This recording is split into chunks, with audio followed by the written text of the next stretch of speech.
Thanks for joining us for KBOI 2 News Midday. I'm Kelsey Anderson. Now to your top 11 stories at 11 o'clock. Sage grouse across the West will not be federally protected.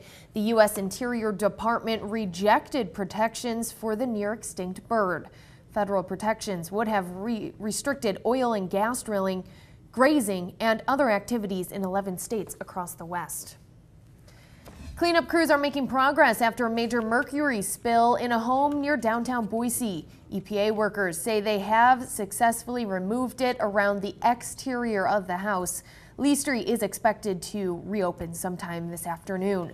The home is still under quarantine, so the homeowners are staying at a hotel as crews work on the interior. Investigators are still trying to figure out how that spill happened. And a big economic boost for Nampa. Heartland Recreational Vehicles is moving into a facility off Karcher Road at the start of next year. The RV company says it will create nearly 300 new jobs in 3 years. It's exciting. I mean, we're talking where the average salary is $38,000 plus excellent benefits. The 248,000 square foot facility will cost around $11 to $12 million.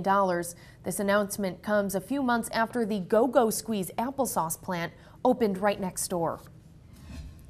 The FAA is investigating a small plane crash at the Boise airport. An airport spokesman says the pilot was landing the twin-engine plane at the time. He was the only one on board and was taken to the hospital. Right now, it's still unclear why that plane crashed. The FAA will do an initial investigation before handing it over to the National Transportation Safety Board. A former peanut executive who is blamed for 17 illnesses in Idaho will spend 28 years behind bars. Peanut butter from the Peanut Corporation of America was shipped out to consumers throughout the U.S. with salmonella. Prosecutors say the owner of that corporation knew the peanut butter was tainted, but faked lab tests to indicate it wasn't.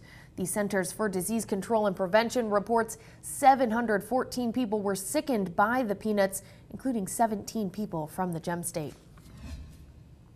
A warning from exterminators. Spiders are already taking up residence in our homes as the temperatures get cooler, and some could be dangerous. The two spiders of biggest concern are the hobo spider and the black widow spider.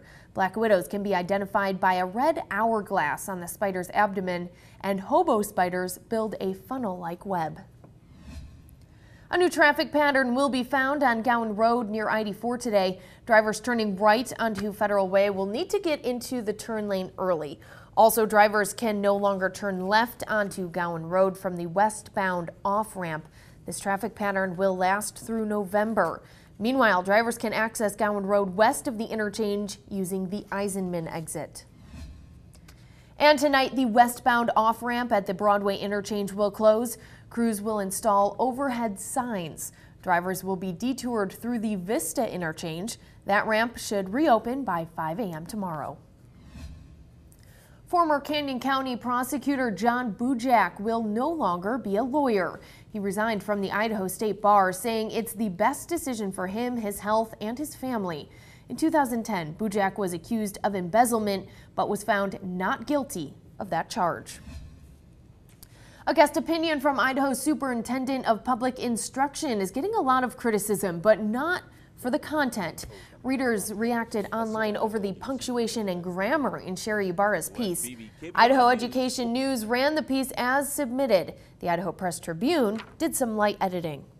With guest opinions, we try to not edit them too heavily because we want to avoid changing the voice and the meaning of the guest opinions. In a statement, Ibarra said she hopes in the future people will focus on the message and what will best support education in Idaho. And Kristen Armstrong of Boise is cycling for a spot today at next year's Olympics in Rio. A spot on the podium at the World Championship time trial would solidify that. She's won today's event twice in 2006 and 2009. She's also a two-time Olympic time trial gold medalist.